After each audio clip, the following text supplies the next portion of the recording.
ਦਰਸ਼ਕੋ break ਤੋਂ ਬਾਅਦ ਤੁਹਾਡਾ ਸਭ ਦਾ ਭਰਪੂਰ ਸਵਾਗਤ ਹੈ। ਵਿਊਅਰਸ ਹੁਣ ਆਪਾਂ ਗੱਲਬਾਤ ਕਰਨ ਜਾ ਰਹੇ ਹਾਂ। ਵਿਊਅਰਸ ਜਿਸ ਤਰ੍ਹਾਂ ਕਿ ਤੁਸੀਂ ਜਾਣਦੇ ਹੋ ਕਿ ਵਰਾ 2019 ਦੇ ਵਿੱਚ ਨਿਊਜ਼ੀਲੈਂਡ ਦੀਆਂ 2 ਮਸੀਤਾਂ ਵਿੱਚ ਇੱਕ ਗੋਰੇ ਨਸਲਵਾਦੀ ਨੇ ਹਮਲਾ ਕਰਕੇ 51 ਮੁਸਲਮਾਨਾਂ ਨੂੰ ਮਾਰ ਮੁਕਾਇਆ ਸੀ, ਜਦੋਂ ਕਿ ਇਹ ਮੁਸਲਮਾਨ ਇਬਾਦਤ ਕਰ ਰਹੇ ਸਨ। ਸੋ ਇਸ ਨਸਲਵਾਦੀ ਨੂੰ ਅਦਾਲਤ ਵੱਲੋਂ ਉਮਰ ਕੈਦ ਦੀ ਜਿਹੜੀ ਸਜ਼ਾ ਦਿੱਤੀ ਗਈ ਹੈ। ਸੋ ਨਿਊਜ਼ੀਲੈਂਡ ਸਰਕਾਰ ਵੱਲੋਂ ਇਸ ਸਾਰੇ ਮਸਲੇ ਦੀ ਪੜਤਾਲ ਕਰਨ ਲਈ ਇੱਕ ਰਾਇਲ ਕਮਿਸ਼ਨ ਆਫ ਇਨਕੁਆਇਰੀ ਬਣਾਇਆ ਗਿਆ ਸੀ। ਸੋ ਇਸ ਕਮਿਸ਼ਨ ਵੱਲੋਂ ਜਾਰੀ 792 ਪੇਜਾਂ ਦੀ ਰਿਪੋਰਟ ਵਿੱਚ ਦੱਸਿਆ ਗਿਆ ਹੈ ਕਿ ਇਹ ਕਾਤਲ ਗੋਰਾ ਕੁਝ ਸਮੇਂ ਪਹਿਲਾਂ 3 ਮਹੀਨੇ ਲਈ ਭਾਰਤ ਵੀ ਗਿਆ ਹੋਇਆ ਸੀ। ਇਸ ਗੋਰੇ ਨੇ ਆਪਣੀ ਕਨਫੈਸ਼ਨ ਵਿੱਚ ਇਹ ਕਿਹਾ ਸੀ ਕਿ ਉਹ ਹਿੰਦੂਤਵਾ ਫਿਲਾਸਫੀ ਤੋਂ ਜਿਹੜੀ ਹੈ ਕਾਫੀ ਪ੍ਰਭਾਵਿਤ ਹੋਇਆ ਸੀ।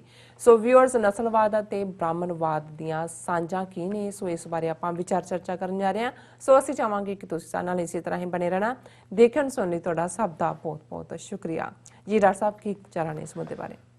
ਦੇਖੋ, ਜਦੋਂ ਕਿ ਅੱਜ ਭਾਰਤ ਦੇ ਨਾਜ਼ੀ ਤਰਜ਼ ਦੇ ਹਾਕਮਾਂ ਦੀ ਗੱਲ ਹੁੰਦੀ ਹੈ ਤੇ ਅਜੇ ਵੀ ਮੈਂ ਦੇਖਦਾ ਹਾਂ ਕਾਫੀ ਜਿਹੜੇ ਇੰਟੈਲੈਕਚੁਅਲ ਲੈਵਲ ਦੇ ਲੋਕ ਵੀ ਨੇ ਉਹ ਇਸ ਨੂੰ ਮੋਦੀ ਮਾਈਂਡਸੈਟ ਜਾਂ ਮੋਦੀ ਦੇ ਨਾਲ ਹੀ ਜੋੜ ਕੇ ਦੇਖਦੇ ਨੇ। ਮੈਂ ਆਪਣੇ ਡਿਫਰੈਂਟ ਇੰਟਰਵਿਊਜ਼ ਦੇ ਵਿੱਚ ਵੀ ਇਹ ਗੱਲ ਕਹੀ ਹੈ ਕਿ ਅੱਜ ਮੋਦੀ ਹੈ, ਕੱਲ ਨੂੰ ਅਮਿਤ ਸ਼ਾਹ ਹੋਏ ਤੇ ਪਰਸੋਂ ਨੂੰ ਜਿਹੜਾ ਅਸਲੀ ਗੁੰਡਾ ਤਿਆਰ ਕਰ ਰਹੇ ਨੇ ਇਸ ਤੋਂ ਬਾਅਦ ਪ੍ਰਾਈਮ ਮਿਨਿਸਟਰ ਦੇ ਲਈ, ਉਹ ਯੂਪੀ ਦਾ ਕੰਨਪਾਟਾ ਗੁੰਡਾ ਜੋਗੀ ਆਦਿੱਤਿਆਨਾਥ ਹੈ। ਸੋ ਇਹ ਜਿਹੜੇ ਸਾਰੇ ਨੇ ਇਹ ਤਾਂ ਬਲੂ ਆਈਡ ਬॉय ਨੇ, ਲੇਕਿਨ ਜਿਹੜੀ ਆਈਡੀਓਲੋਜੀ ਹੈ, ਜਿਹੜੀ ਵਿਚਾਰਧਾਰਾ ਹੈ, ਜਿਹਦੇ ਥੱਲੇ ਰੂਲ ਕਰ ਰਹੇ ਨੇ ਉਹ RSS ਦੀ ਹੈ, ਰਾਸ਼ਟਰੀ ਸਵੈਮ ਸੇਵਕ ਸੰਘ ਦੀ ਹੈ, ਜਿਨ੍ਹਾਂ ਦਾ ਹੈੱਡਕੁਆਰਟਰ ਨਾਗਪੁਰ 'ਚ ਹੈ।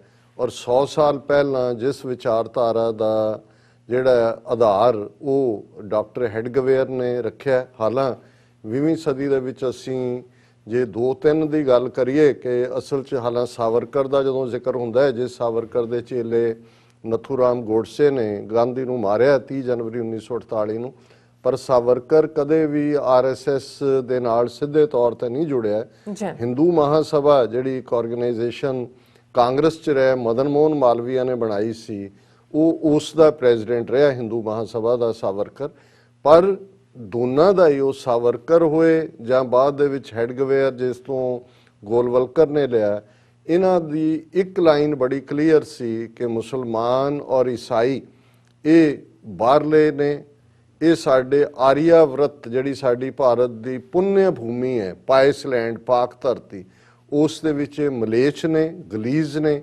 ਔਰ ਇਹਨਾਂ ਨੂੰ ਜਿਹੜਾ ਜਾਂ ਤਾਂ ਇਹਨਾਂ ਦਾ ਸ਼ੁੱਧੀਕਰਨ ਕੀਤਾ ਜਾਏ, ਪਿਊਰੀਫਾਈ ਕੀਤਾ ਜਾਏ, ਜਿਹੜੀ ਲਹਿਰ ਇਸ ਤੋਂ ਪਹਿਲਾਂ ਦਿਆਨੰਦ ਆਰੀਆ ਸਮਾਜ ਵਾਲਿਆਂ ਨੇ ਸ਼ੁਰੂ ਕੀਤੀ ਸੀ, ਤੇ ਜਾਂ ਇਹਨਾਂ ਨੂੰ ਐਲੀਮੀਨੇਟ ਕੀਤਾ ਜਾਏ। ਔਰ ਐਲੀਮੀਨੇਸ਼ਨ ਦੀ ਗੱਲ ਤੇ ਜ਼ਿਆਦਾ ਸਟ੍ਰੈਸ ਹੈ RSS ਦੀ ਆਈਡੀਓਲੋਜੀ 'ਚ, ਕਿਉਂਕਿ ਇਹ ਗੋਲਵਲਕਰ ਜਿਹੜਾ RSS ਦਾ ਫਿਰ ਲੰਬਾ ਵਕਤ ਪ੍ਰੈਜ਼ੀਡੈਂਟ ਰਿਹਾ, ਹੈਡਗਵੇਅਰ ਬਹੁਤ ਥੋੜਾ ਟਾਈਮ ਰਿਹਾ। ਉਹਦੀ ਇੱਕ ਕਿਤਾਬ ਹੈ ਬੰਚ ਆਫ ਥਾਟਸ, ਉਸ ਦੇ ਵਿੱਚ ਉਹਨੇ ਕਿਹਾ ਕਿ ਜਦੋਂ 30s ਦੇ ਵਿੱਚ 30ਵਿਆਂ 'ਚ ਨਾਜ਼ੀਆਂ ਨੇ ਯਹੂਦੀਆਂ ਦੀ, ਜਿਪਸੀਆਂ ਦੀ ਪਰਸੀਕਿਊਸ਼ਨ ਸ਼ੁਰੂ ਕੀਤੀ ਔਰ ਗੋਲਵਲਕਰ ਨੇ ਉਹਨੂੰ ਐਡਮਾਇਰ ਕੀਤਾ। ਉਹ ਹਿਟਲਰ ਦਾ ਬਹੁਤ ਵੱਡਾ ਐਡਮਾਇਰਰ ਸੀ, ਜਿਵੇਂ ਅੱਜ ਵੀ RSS ਦੇ ਨੇ। ਨਾਦੀ ਦੇ ਵੀ, ਇਹਦੇ ਮੋਦੀ ਦੇ ਵੀ ਅੰਦਰ ਜਿਹੜਾ ਉਹ ਹਿਟਲਰ ਦੀ ਫੋਟੋ ਉਕਰੀ ਹੋਈ ਹੈ। ਔਰ ਉਹਨੇ ਕਿਹਾ ਵੀ ਜੋ ਹੱਲ ਅਕਲੀਅਤਾਂ ਦਾ ਨਾਜ਼ੀਆਂ ਨੇ ਕੱਢਿਆ, ਇਹੀ ਹੱਲ ਭਾਰਤ ਦੇ ਵਿੱਚ ਅਕਲੀਅਤਾਂ ਦਾ ਅਸੀਂ ਕੱਢਾਂਗੇ ਔਰ ਇਹ ਸਾਡਾ ਆਈਡੀਅਲ ਹੈ। ਹੁਣ ਇਸ ਬੈਕਗਰਾਉਂਡ ਦੇ ਵਿੱਚ ਅਕਸਰ ਇਹ ਸਵਾਲ ਹੋਣਾ ਚਾਹੀਦਾ ਹੈ, ਸਾਡੇ ਆਪਣੇ ਲੋਕਾਂ ਨੂੰ ਤਾਂ ਬਹੁਤਾ ਪੜ੍ਹਨ ਲਿਖਣ ਦਾ ਸ਼ੌਕ ਨਹੀਂ ਹੈ, ਕਿ ਵੀ ਜਦੋਂ ਈਵਨ ਨਾਜ਼ੀਵਾਦ ਜਾਂ ਅੱਜ ਜਿਹਦਾ ਇੱਕ ਫੀਅਰ ਅਮਰੀਕਾ ਤੋਂ ਲੈ ਕੇ ਯੂਰਪ 'ਚ ਹੈ, ਔਰ ਜਦੋਂ ਅਸੀਂ ਜਿਹੜਾ ਇੱਕ ਬੜਾ ਦੁਖਦਾਈ ਵਾਕਿਆ 2019 'ਚ ਨਿਊਜ਼ੀਲੈਂਡ ਦੇ ਸ਼ਹਿਰ ਕ੍ਰਾਈਸਟ ਚਰਚ ਦੀਆਂ 2 ਮਸੀਤਾਂ ਦੇ ਵਿੱਚ ਹੋਇਆ ਕਿ ਇੱਕ ਨਸਲਵਾਦੀ ਗੋਰਾ ਲਗਭਗ 30 ਸਾਲਾਂ ਦਾ ਆਸਟ੍ਰੇਲੀਅਨ ਸਿਟੀਜ਼ਨ, ਕਿਉਂਕਿ ਆਸਟ੍ਰੇਲੀਆ ਨਿਊਜ਼ੀਲੈਂਡ ਆਣ ਜਾਣ ਹੈ, ਅਮਰੀਕਾ ਕੈਨੇਡਾ ਵਰਗਾ ਹੀ ਗੱਲ ਹੈ, ਉਹਨੇ ਕਿਵੇਂ ਇਸ ਸਾਰੇ ਨੂੰ ਪਲਾਨ ਕੀਤਾ ਔਰ ਉਹਨੇ ਕਿਵੇਂ 51 ਜਿਹੜੇ ਇਬਾਦਤ ਕਰ ਰਹੇ ਮੁਸਲਮਾਨ ਸੀ ਉਹਨਾਂ ਨੂੰ ਸ਼ਹੀਦ ਕੀਤਾ ਉਹਨਾਂ ਦੀਆਂ ਮਸੀਤਾਂ ਦੇ ਅੰਦਰ। ਔਰ ਉਸ ਤੋਂ ਬਾਅਦ ਇਮੀਡੀਏਟ ਬਾਅਦ ਜਦੋਂ ਉਹ ਫੜਿਆ ਜਾਂਦਾ ਹੈ, ਉਸ ਨੇ ਦੇ ਵਿੱਚ ਕੋਈ ਰਿਗਰੈਟ ਨਹੀਂ ਸੀ, ਉਹਨੇ ਕੋਈ ਉਹਨੂੰ ਕੀਤੇ ਤੇ ਪਛਤਾਵਾ ਨਹੀਂ ਸੀ। ਰਾਦਰ ਉਹਨੇ 74 ਪੇਜ ਦਾ ਆਪਣਾ ਮੈਨੀਫੈਸਟੋ ਜਾਰੀ ਕੀਤਾ ਜਿਹਦੇ 'ਚ ਉਹਨੇ ਫਖਰ ਮਹਿਸੂਸ ਕੀਤਾ ਔਰ ਉਹਦੇ 'ਚ ਜਿਹੜਾ 74 ਪੇਜ ਦਾ ਮੈਨੀਫੈਸਟੋ ਸੀ ਉਹਦੇ 'ਚ ਇਹ ਜ਼ਿਕਰ ਸੀ ਕਿ ਕਿਵੇਂ ਉਹ ਹਿੰਦੂਤਵਾ ਜਿਹਨੂੰ ਬ੍ਰਾਹਮਣਵਾਦ ਕਿਹਾ ਜਾਂਦਾ ਹੈ ਜਾਂ ਆਰੀਅਨ ਫਿਲਾਸਫੀ ਕੀ ਸੀ ਉਸ ਤੋਂ ਪ੍ਰਭਾਵਿਤ ਹੋਇਆ ਔਰ ਉਦੋਂ ਇਸ ਦੀ ਥੋੜੀ ਬਹੁਤ ਖਬਰ ਲੱਗੀ ਕਿ ਬਈ ਉਹਨੇ ਜਿਹੜਾ ਉਹ ਹਿੰਦੂ ਸੁਪਰਾਮੇਸੀ ਜਾਂ ਉਹ ਬ੍ਰਾਹਮਣਵਾਦ ਦੀ ਗੱਲ ਪਰ ਦਬਦਬਾ ਦਿੱਤੀ ਕਿਉਂਕਿ ਨਾ ਇਹਨਾਂ ਨੂੰ ਸੂਟ ਕਰਦਾ ਵੈਸਟ ਨੂੰ ਤੇ ਉਹ ਤਾਂ ਵੈਸੇ ਹੀ ਦਬਾ ਦਿੰਦੇ ਨੇ ਸਾਡਿਆਂ ਨੂੰ ਜਾਂਚ ਹੀ ਨਹੀਂ ਹੈ ਕਿ ਇਹਨਾਂ ਦੀ ਕਿਹੜੀ ਐਕਲੀਜ਼ ਹੀਲ ਹੈ ਜਿਸ ਤੋਂ ਫੜ ਕੇ ਤੁਸੀਂ ਉਹਨਾਂ ਨੂੰ ਪੁੱਠਾ ਗੇੜਾ ਦੇ ਸਕਦੇ ਹੋ। ਹੁਣ ਕਿਉਂਕਿ ਇਹਦੇ 'ਚ ਉਹਨੂੰ ਜਿਵੇਂ ਨਿਊਜ਼ੀਲੈਂਡ 'ਚ ਯੂਰਪੀਅਨ ਕੰਟਰੀਜ਼ ਵਾਂਗ ਜਿਹੜਾ ਉਹ ਡੈਥ ਸੈਂਟੈਂਸ ਨਹੀਂ ਹੈ ਸੋ ਉਹਨੂੰ ਜਿੰਨੇ ਵੀ ਕਾਊਂਟ ਉਹਦੇ ਤੇ ਮਰਡਰ ਦੇ ਲੱਗੇ ਦੂਜੇ ਉਹਨੂੰ ਉਮਰ ਕੈਦ ਹੈ ਵਿਦਆਊਟ ਪੈਰੋਲ। ਪਰ ਇਨ ਦਾ ਮੀਨ ਟਾਈਮ ਨਿਊਜ਼ੀਲੈਂਡ ਦੀ ਪ੍ਰਾਈਮ ਮਿਨਿਸਟਰ ਜਿਹਨੇ ਬੜਾ ਉਸ ਵੇਲੇ ਬਹੁਤ ਵੱਡਾ ਚੰਗਾ ਰੋਲ ਅਦਾ ਕੀਤਾ ਮਾਵਾਂ ਵਾਂਗ ਚਰਚਾਂ 'ਚ ਗਈ ਸਿਰ ਤੇ ਉਹਨੇ ਹਿਜਾਬ ਲਿਆ ਇਹ ਮੁਸਲਮਾਨ ਕਮਿਊਨਿਟੀ ਨੂੰ ਇਹ ਧਰਵਾਸ ਦਿੱਤਾ ਵੀ ਮੈਂ ਵੀ ਤੁਹਾਡੇ ਚੋਂ ਹਾਂ ਔਰ ਉਹਨੇ ਜਿਹੜੇ ਸੈਮਾਈ ਆਟੋਮੈਟਿਕ ਵੈਪਨ ਜਿਹੜੇ ਵੀ ਜਿਹਦੇ ਰਾਹੀਂ ਉਹਨੇ ਉਹਨਾਂ ਦਾ ਵੀ ਬੈਨ ਲਾਇਆ ਪਰ ਇੱਕ ਰਾਇਲ ਕਮਿਸ਼ਨ ਆਫ ਇਨਕੁਆਇਰੀ ਉਹਨੇ ਬਣਾਇਆ ਜਿਹਦੀ ਰਿਪੋਰਟ ਅੱਜ ਜਿਹੜੀ ਹੈ ਮੀਡੀਆ 'ਚ ਚਰਚਾ 'ਚ ਆਈ ਹੈ ਕਿਉਂਕਿ ਉਹਨਾਂ ਨੇ ਰਿਪੋਰਟ 792 ਪੇਜ ਦੀ ਇਹ ਰਿਪੋਰਟ ਹੈ ਮੈਂ ਡਿਟੇਲ 'ਚ ਤਾਂ ਨਹੀਂ ਜਾਵਾਂਗਾ ਪਰ ਇਸ ਰਿਪੋਰਟ ਦੇ ਵਿੱਚ ਇਹ ਮੈਂਸ਼ਨ ਹੈ ਕਿ ਕਿਵੇਂ 2014 ਤੋਂ 2017 ਤੱਕ ਇਹ ਜਿਹੜਾ ਕਾਤਲ ਗੋਰਾ ਇਹ ਬ੍ਰੈਂਟਨ ਟੈਰੈਂਟ ਦਾ ਨਾਂ ਹੈ ਇਹ ਦੁਨੀਆ ਦੇ ਅੱਡ-ਅੱਡ ਦੇਸ਼ਾਂ ਦੇ ਵਿੱਚ ਗਿਆ ਜਿਨ੍ਹਾਂ 'ਚੋਂ ਚੀਨ 'ਚ ਵੀ ਗਿਆ ਦੂਸਰੇ ਵੀ ਗਿਆ ਕਿਤੇ 15 ਦਿਨ ਕਿਤੇ ਮਹੀਨਾ ਲੇਕਿਨ 3 ਮਹੀਨੇ ਸਭ ਤੋਂ ਜ਼ਿਆਦਾ ਟਾਈਮ ਜਿਹੜਾ ਉਹ ਭਾਰਤ ਦੇ ਵਿੱਚ ਰਿਹਾ।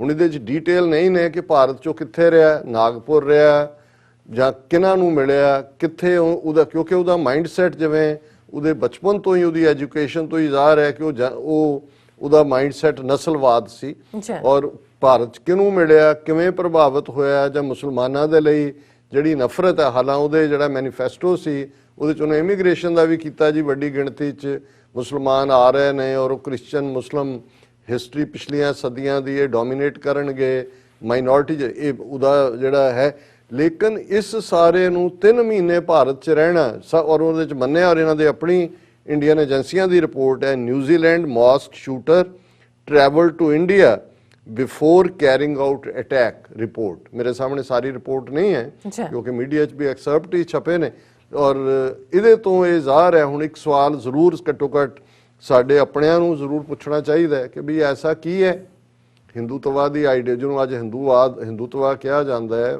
ਪਹਿਲਾਂ ਬ੍ਰਾਹਮਣਵਾਦ ਜ਼ਿਆਦਾ ਕਾਮਨ ਲਫ਼ਜ਼ ਸੀ ਔਰ ਜੇ ਨਾਜ਼ੀਆਂ ਨੇ ਆਪਣੀ ਜਿਹੜੀ ਹੈ ਸਾਰੀ ਮੂਵਮੈਂਟ ਨਸਲ ਦੇ ਉੱਤੇ ਬੇਸ ਕੀਤੀ ਐਰੀਅਨ ਹੁਣ ਐਰੀਅਨ ਤੁਸੀਂ ਦੇਖੋਗੇ ਤੇ ਇਹ ਆਰੀਆ ਸ਼ਬਦ ਹੈ ਜਿਹਨੂੰ ਕਿਉਂਕਿ ਇਹ ਆਰੀਅਨ ਪ੍ਰੋਨਾਉਂਸ ਕਰ ਨਹੀਂ ਸਕਦੇ ਤੇ ਏਰੀਅਨ ਕਹਿਣਗੇ ਜਾਂ ਐਰੀਅਨ ਕਹਿਣਗੇ ਹੁਣ ਇਹਦਾ ਮਤਲਬ ਕੀ ਹੈ ਜਾਂ ਆਰੀਅਨ ਫਿਰ ਤੁਸੀਂ ਨਾਜ਼ੀ ਪਾਰਟੀ ਦਾ ਜਿਹੜਾ ਸਿੰਬਲ ਹੈ ਉਹ ਦੇਖੋ ਕੱਲੀ ਉਹਦੀ ਸ਼ਕਲ ਨਹੀਂ ਉਹਨੂੰ ਜਰਮਨ ਜ਼ਬਾਨ ਦੇ ਵਿੱਚ ਵੀ ਸਵਸਤਿਕਾ ਕਹਿੰਦੇ ਨੇ ਕਿਉਂਕਿ ਸਵਸਤਿਕਾ ਸੰਸਕ੍ਰਿਤ ਜ਼ਬਾਨ ਦਾ ਲਫ਼ਜ਼ ਹੈ ਤੇ ਤੁਸੀਂ ਹਿੰਦੂ ਮੰਦਰਾਂ ਦੇ ਉੱਤੇ ਲੱਗਾ ਝੰਡਾ ਦੇਖੋ ਝੰਡੇ ਦੇ ਵਿੱਚ ਸਵਸਤਿਕਾ ਦਾ ਨਿਸ਼ਾਨ ਹੋਏਗਾ ਇਹਨੂੰ ਗੁੱਡ ਸਾਈਨ ਮੰਨਿਆ ਜਾਂਦਾ ਹੈ। ਐਸੀ ਨਾਜ਼ੀਆਂ ਦੀ ਇਹ ਵਿਚਾਰਧਾਰਾ ਕਿੱਥੋਂ ਆਈ ਉਸ ਦੀਆਂ ਜੜ੍ਹਾਂ ਜਿਹੜੀਆਂ ਨੇ ਉਹ ਆਰੀਅਨ ਔਰ ਇਸ ਥਾਟ 'ਚ ਨੇ ਬ੍ਰਾਹਮਣਵਾਦ ਦੇ। ਹੁਣ ਜਦੋਂ ਦਿਆਨੰਦ ਜਿਹੜਾ 19ਵੀਂ ਸਦੀ ਦੇ ਦੂਸਰੇ ਅੱਧ 'ਚ ਹੁੰਦਾ ਹੈ ਸਵਾਮੀ ਦਿਆਨੰਦ ਉਹੀ ਗੁਜਰਾਤ 'ਚ ਜੰਮਿਆ ਸਾਡੇ ਇੱਕ ਰਿਸ਼ਤੇਦਾਰ ਸੀ ਦੂਰ ਦੁਰਾਡੇ ਦੇ ਤੇ ਉਹਨਾਂ ਨੇ ਕਹਿਣਾ ਕਿ ਗੁਜਰਾਤ ਨੇ 3 ਵੱਡੇ ਸ਼ਰਾਰਤੀ ਜੰਮੇ ਨੇ ਉਹਨਾਂ ਨੇ ਅਜੇ ਇਹ 2 ਨਹੀਂ ਸੀ ਕਿ ਦੇਖੇ ਕਾਤਲ ਉਹਨਾਂ ਨੇ ਕਿਹਾ ਕਿ ਵੀ ਦਿਆਨੰਦ ਕਿਉਂਕਿ ਜਿਹੜੀ ਸਭ ਤੋਂ ਮਿਸਚਿਫ ਪਹਿਲੀ 19ਵੀਂ ਸਦੀ 'ਚ ਕ੍ਰੀਏਟ ਹੁੰਦੀ ਆ ਆਰੀਆ ਸਮਾਜ ਵੱਲੋਂ ਔਰ ਆਰੀਆ ਸਮਾਜ ਨੇ ਉਹਨਾਂ ਦੀ ਜਿਹੜੀ ਕਿਤਾਬ ਦਿਆਨੰਦ ਦੀ ਸਤਿਆਰਥ ਪ੍ਰਕਾਸ਼ ਹੈ ਉਸ ਦੇ ਵਿੱਚ ਇਸਲਾਮ ਦੇ ਪੈਗੰਬਰ ਈਸਾਈ ਧਰਮ ਗੁਰੂ ਨਾਨਕ ਸਾਹਿਬ ਸਭ ਦੇ ਖਿਲਾਫ ਬਹੁਤ ਕੁਝ ਲਿਖਿਆ ਹੋਇਆ ਹੈ ਔਰ ਇਹੀ ਕਾਰਨ ਸੀ ਕਿ ਇਹਨਾਂ ਦਾ ਹੀ ਆਰੀਆ ਸਮਾਜੀ ਇੱਕ ਚੇਲਾ ਸਵਾਮੀ ਸ਼ਰਧਾਨੰਦ ਨਾਂ ਦਾ ਜਿਸ ਨੇ ਜਿਹੜਾ ਹੈ ਉਹ ਰੰਗੀਲਾ ਰਸੂਲ ਦੇ ਨਾਂ ਥੱਲੇ ਹਜ਼ਰਤ ਸਾਹਿਬ ਦੀ ਨਬੀ ਦੀ ਜਿਹੜੀ ਹੈ ਉਹ ਤੋਹੀਨ ਕੀਤੀ ਸੀ ਔਰ ਬਾਅਦ ਦੇ ਵਿੱਚ ਉਹਨੂੰ ਜਿਹੜਾ ਹੈ ਗਾਜ਼ੀ ਇਮਾਮੁਦੀਨ ਸ਼ਾਇਦ ਉਹਨਾਂ ਦਾ ਨਾਂ ਸੀ ਉਹਨਾਂ ਨੇ ਉਹਨੂੰ ਸਜ਼ਾ ਯਾਫਤਾ ਕੀਤਾ ਸੀ ਜਿਹਨੇ ਉਹ ਮਲਹੋਤਰੇ ਨੇ ਕਿਤਾਬ ਛਾਪੀ ਸੀ ਕਿਉਂਕਿ ਬੇਨਾਮੀ ਛਪੀ ਹੋਈ ਸੀ। ਹੁਣ ਇਹ ਵੀ ਕਿਉਂਕਿ ਉਸ ਆਰੀਆ ਸਮਾਜ ਚੋਂ ਹੀ ਨਿਕਲੀ ਸਾਰੀ ਲਾਈਨ ਸੀ ਔਰ ਇਹ ਦਿਆਨੰਦ ਦਾ ਕਹਿਣਾ ਸੀ कि असी हिंदू नहीं है, हिंदू लफज मत इस्तेमाल करो क्योंकि हिंदू का मतलब चोर हुंदा है। और उन्हें कहा असी आर्य हैं, और उन्होंने इसलिए अपनी ऑर्गेनाइजेशन भी आर्या समाज किया है। और वो ईवन देश का नाम भी आर्य व्रत कहते सी कि साडा आर्यंस की धरती है। आर्यन का मतलब ही सुपीरियर हुंदा है, कुलीन जिहड़ा संस्कृत लफज है। और उन्होंने ही ये विचारधारा यही आर्यन है। रेसिज्म हिटलर का ਜਾਂ ਇਹਨਾਂ ਦਾ ਤਾਂ ਹੁਣ ਹੋਏਗਾ 100 ਸਾਲ ਤੁਸੀਂ ਉਹਦੇ ਚ ਜੋੜ ਲਓ, ਹੋਰ ਇਹਨਾਂ ਦਾ ਤਾਂ 4000 ਸਾਲ ਤੋਂ ਹੈ। ਅੱਛਾ, ਕਾਸਟ ਸਿਸਟਮ ਜਿਹੜਾ ਹੈ ਇਹਦਾ ਬੇਸ ਹੀ ਜਿਹੜਾ ਉਹ ਰੰਗ ਹੈ। ਔਰ ਇਹਦੇ ਲਈ ਅਸੀਂ ਜਾਤ ਪਾਤੀ ਸਿਸਟਮ ਕਹਿੰਦੇ ਆ। ਜਿਹੜਾ ਲਫ਼ਜ਼ ਹੈ ਸੰਸਕ੍ਰਿਤ ਦਾ ਇਹਦੇ ਲਈ ਉਹ ਵਰਣ ਆਸ਼ਰਮ ਹੈ। ਹੁਣ ਵਰਣ ਸੰਸਕ੍ਰਿਤ ਦੇ ਵਿੱਚ ਕਲਰ ਨੂੰ ਕਹਿੰਦੇ ਨੇ ਕਿ ਬੇਸਿਕ ਜਿਹੜੀ ਡਿਵੀਜ਼ਨ ਇਨਸਾਨਾਂ ਦੇ ਵਿੱਚ ਹੋਈ ਹੈ, ਜਿਹੜੇ ਇਨਵੇਡਰ ਆਰੀਅਨ ਸੀ ਜਿਨ੍ਹਾਂ ਨੂੰ ਇਹਨਾਂ ਨੇ ਆ ਕੇ ਹਰਾਇਆ, ਡ੍ਰੈਵਿਡਨ ਲੋਕ ਜਿਹੜੇ ਉਸ ਧਰਤੀ ਦੇ ਮੂਲ ਨਿਵਾਸੀ। ਜਦੋਂ ਅਸੀਂ ਇੰਡਸ ਵੈਲੀ ਸਿਵਲਾਈਜੇਸ਼ਨ ਦੀ ਗੱਲ ਕਰਦੇ ਹਾਂ, ਜਿਸ ਦੀ ਜਦੋਂ ਐਕਸਕੈਵੇਸ਼ਨ ਜੇ ਧਰਤੀ ਦੀ ਸਿੰਧ ਦੇ ਵਿੱਚ 20ਵੀਂ ਸਦੀ 'ਚ ਹੋਈ, ਉਹ ਲਾਰਕਾਨਾ ਹੋਏ, ਮੋਹਨਜੋਦਾੜੋ ਹੋਏ, ਔਰ ਇਧਰ ਸਾਡੇ ਈਸਟ ਪੰਜਾਬ ਦੇ ਇਲਾਕੇ ਹੋਣ, ਉਹਨਾਂ ਦੇ ਵਿੱਚ ਉਹ ਸਿਵਲਾਈਜੇਸ਼ਨ ਦੇ ਜਿਹੜੀਆਂ ਨੇ ਸਾਰੀਆਂ ਨਿਸ਼ਾਨੀਆਂ ਔਰ ਪੂਰੇ ਦੇ ਪੂਰੇ ਥੱਲੇ ਸ਼ਹਿਰ ਮਿਲੇ ਕਿ ਭਾਈ ਉੱਥੇ ਕੀ ਸੀ। ਹੁਣ ਇਹ ਜਿਹੜੇ ਆਏ ਆਰੀਅਨ, ਜ਼ਾਹਰ ਹੈ ਤੁਸੀਂ ਗੋਰਿਆਂ ਦੀ ਸ਼ਕਲ ਦੇਖੋਗੇ ਤੇ ਫਿਰ ਇਹਨਾਂ ਦਾ ਤੁਹਾਨੂੰ ਹੋਏਗਾ ਵੀ ਲੰਬਾ ਕੱਦ, ਗੋਰਾ ਰੰਗ, ਲੰਮਾ ਨੱਕ, ਇਹ ਉਹਦੇ ਚ ਡਿਫਾਈਨ ਕੀਤੇ ਹੋਏ ਨੇ। ਜਦੋਂ ਤੁਸੀਂ ਇਹਨਾਂ ਦੇ ਵੇਦਾਂ ਦਾ ਦੇਖਦੇ ਹੋ ਕਿ ਆਰੀਅਨ ਕੀ ਹੈ, ਤੇ ਜਿਹੜੇ ਲੋਕਲ ਸੀ ਮੂਲ ਨਿਵਾਸੀ ਜਿਨ੍ਹਾਂ ਨੂੰ ਦਰਾਵੜ ਸੀ, ਉਹੀ ਕਾਲੇ ਰੰਗ, ਛੋਟਾ ਕੱਦ, ਜਿਵੇਂ ਦੇ ਅਸੀਂ ਦੇਖਦੇ ਹਾਂ ਸਾਊਥ ਇੰਡੀਅਨ ਅੱਜ ਵੀ, ਉਹ ਤਮਿਲਨਾਡੂ ਦੇ ਹੋਣ ਜਾਂ ਸ੍ਰੀਲੰਕਾ ਦੇ ਹੋਣ। ਸੋ ਇਹ ਜਿਹੜਾ ਰੇਸਿਜ਼ਮ ਦਾ ਔਰ ਇਸੇ ਹੀ ਆਰੀਆ ਸਮਾਜ ਦੀ ਜਿਹੜੀ ਨਫ਼ਰਤ ਸੀ ਕਿ ਵੀ ਅਸੀਂ ਸੁਪੀਰੀਅਰ ਹਾਂ। ਔਰ ਬ੍ਰਾਹਮਣਵਾਦ ਔਰ ਗਾਂਧੀ ਜਿਹਦੇ ਜੋ ਮਰਜ਼ੀ ਉਹਨੂੰ ਕਹੋ ਕਿ ਅਜੇ ਗੁੰਮਰਾਹ ਹੋਣਗੇ ਜੀ, ਚਲੋ ਉਹਨੇ ਪੀਸ ਰੱਖੀ। ਗਾਂਧੀ ਦੇ ਸਾਰੀਆਂ ਲਿਖਤਾਂ ਜਿਹੜੀਆਂ ਨੇ, ਜੋ ਗਾਂਧੀ ਨੇ ਲਾਈਫ 'ਚ ਲਿਖਿਆ, ਉਹ ਭਾਰਤ ਦੀ ਇਨਫੋਰਮੇਸ਼ਨ ਐਂਡ ਬ੍ਰੌਡਕਾਸਟਿੰਗ ਮਿਨਿਸਟਰੀ ਨੇ ਛਾਪੀਆਂ ਨੇ, complete works of Mahatma Gandhi ਦੇ ਥੱਲੇ। ਤੁਸੀਂ ਉਹਦੇ ਚੋਂ ਇੱਕ ਲਾਈਨ ਵੀ ਕੱਢ ਨਹੀਂ ਸਕਦੇ, ਕੱਢ ਕੇ ਨਹੀਂ ਦਿਖਾ ਸਕਦੇ ਜਿਹਦੇ ਚ ਉਹਨੇ ਕਾਸਟ ਸਿਸਟਮ ਨੂੰ ਕੰਡੈਮ। ਜਿਹੜਾ ਕਾਸਟ ਸਿਸਟਮ ਹੈ ਉਹ ਬੇਸ ਹੀ ਇਸ ਦੇ ਉੱਤੇ ਹੈ। ਤੇ ਜਿਹੜਾ ਹਿੰਦੂ ਜਾਂ ਬ੍ਰਾਹਮਣ ਹੈ ਜਾਂ ਕਸ਼ਤਰੀ ਹੈ ਜਾਂ ਵੈਸ਼ ਹੈ ਜਾਂ ਸ਼ੂਦਰ ਹੈ, ਤੇ ਜਿਹੜਾ ਕਾਸਟ ਨੂੰ ਨਹੀਂ ਮੰਨਦਾ ਉਹ ਹਿੰਦੂ ਹੀ ਨਹੀਂ ਰਹਿੰਦਾ। ਇਹ ਉਹਨਾਂ ਦੀ ਬੈਕਬੋਨ ਹੈ। ਔਰ ਇਸ ਸਾਰੇ ਚੋਂ ਹੀ ਜਿਹੜੀ ਅਲਟੀਮੇਟਲੀ, ਔਰ ਹਿਟਲਰ ਦੀ ਦਿਲਚਸਪੀ ਸੀ ਸਾਰੇ ਉਸ ਦੇ ਵਿੱਚ, ਉਹਦੇ ਪੀਰੀਅਡ 'ਚ ਬਰਲਿਨ ਦੇ ਵਿੱਚ ਇੱਕ ਸੰਸਕ੍ਰਿਤ ਯੂਨੀਵਰਸਿਟੀ ਵੀ ਬਣਾਈ ਗਈ। ਹੁਣ ਪਤਾ ਨਹੀਂ ਉਹਦਾ ਕੀ ਹੈ, ਬੱਚਿਆ ਜਾਂ ਹੈ ਕਿ ਨਹੀਂ, ਲੇਕਿਨ ਇਹ ਗੱਲ ਦੱਸਦੀ ਹੈ ਜਦੋਂ ਵੀ ਨਸਲਵਾਦ ਦੀ ਹਿਸਟਰੀ ਡਿਸਕ੍ਰਾਈਬ ਹੁੰਦੀ ਹੈ। ਔਰ ਇੱਕ ਕਿਤਾਬ ਵੀ ਇੱਥੇ ਉਹਨਾਂ ਇੱਕ ਬੀਬੀ ਨੇ, ਅਫਰੀਕਨ ਅਮਰੀਕਨ ਨੇ, ਕਾਸਟ ਇਨ ਇੰਡੀਆ ਲਿਖੀ, ਔਰ ਉਹਦੀਆਂ ਜੜ੍ਹਾਂ ਉੱਥੇ ਜਾ ਕੇ ਲੱਭੀਆਂ। ਕਿਉਂਕਿ ਇਹ ਨਸਲਵਾਦ ਤਾਂ ਇੱਥੇ ਮੋਰ ਇਕਨੋਮਿਕਲ ਰੀਜ਼ਨ, ਕਿਉਂਕਿ ਗੁਲਾਮ ਬਣਾ ਕੇ ਲਿਆਂਦੇ ਸੀ ਖਰੀਦ ਕੇ, ਸਲੇਵਰੀ ਸੀ। ਔਰ ਹੌਲੀ ਹੌਲੀ ਉਹ ਤਾਂ ਇਹਨਾਂ ਨੇ ਚਲੋ 1960ਵੇਂ ਤੱਕ ਪਹੁੰਚਦੇ ਆ ਸੈਗਰੀਗੇਸ਼ਨ ਖਤਮ ਹੋਈ, ਸਾਊਥ ਅਫਰੀਕਾ 'ਚ ਅਪਾਰਥਾਈਡ ਵੀ ਖਤਮ ਹੋਇਆ।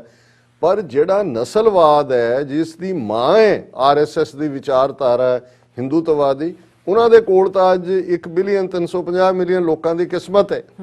ਸੋ ਇਹ ਨਿਊਜ਼ੀਲੈਂਡ ਵਾਲਾ ਜਿਹੜਾ ਕਿਲਰ ਹੈ ਮਸੀਤਾਂ 'ਚ ਜਾ ਕੇ ਕਰਨ ਵਾਲਾ, ਇਹਦੀ ਮੈਂਟਲ ਟ੍ਰੇਨਿੰਗ ਵੀ ਉੱਥੋਂ ਹੀ ਹੁੰਦੀ ਹੈ।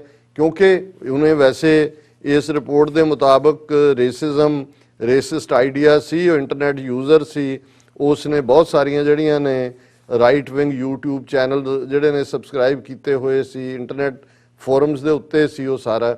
ਔਰ ਉਹਨੂੰ ਜਿਹੜੀ ਹੈ ਹਿਸਟਰੀ, ਸਟਰਗਲ, ਕ੍ਰਿਸਚੀਅਨਿਟੀ ਐਂਡ ਇਸਲਾਮ, ਇਸ ਬਾਰੇ ਉਹਨੇ ਕਾਫੀ ਪੜ੍ਹਿਆ ਹੋਇਆ ਸੀ। ਪਰ ਇਹ ਇੱਕ ਅਹਿਮ ਗੱਲ ਹੈ ਕਿ ਭਾਈ ਉਹਦੀ ਜਿਹੜੀ ਬੇਸਿਕ ਹੈ, ਜਿੱਥੋਂ ਬੇਸ ਹੈ, ਜਿਹੜੀਆਂ ਰੂਟਸ ਨੇ ਦੁਨੀਆ ਭਰ ਦੇ ਵਿੱਚ ਰੇਸਿਜ਼ਮ ਦੀਆਂ, ਉਹ ਹਿੰਦੂਤਵਾਦੀ ਵਿਚਾਰ ਆਈਡੀਓਲੋਜੀ 'ਚ ਨੇ, ਬ੍ਰਾਹਮਣਵਾਦ ਦੀ ਆਈਡੀਓਲੋਜੀ 'ਚ ਨੇ। ਇਹ ਇੱਕ ਅਕੱਟ ਸੱਚ ਹੈ, ਜਿਹੜੀ ਅਨਚੈਲੰਜ ਟਰੂਥ ਹੈ। ਇਸ ਦੇ ਉੱਤੇ ਕਿਸੇ ਨੂੰ ਕੋਈ ਸ਼ੱਕ ਸ਼ੁਬਾ ਨਹੀਂ ਹੋਣਾ ਚਾਹੀਦਾ। ਬਿਲਕੁਲ ਡਾਕਟਰ ਸਾਹਿਬ, ਤੁਹਾਡਾ ਬਹੁਤ ਬਹੁਤ ਸ਼ੁਕਰੀਆ। ਸਵਾਗਤ ਹੈ ਨੇ ਬ੍ਰੇਕ ਵਿਊਅਰਸ, ਤੁਸੀਂ ਨਾਲ ਇਸੇ ਤਰ੍ਹਾਂ ਜੁੜੇ ਰਹਿਣਾ। ਮਿਲਦੇ ਹਾਂ ਛੋਟੇ ਜਿਹੇ ਬ੍ਰੇਕ ਤੋਂ ਬਾਅਦ।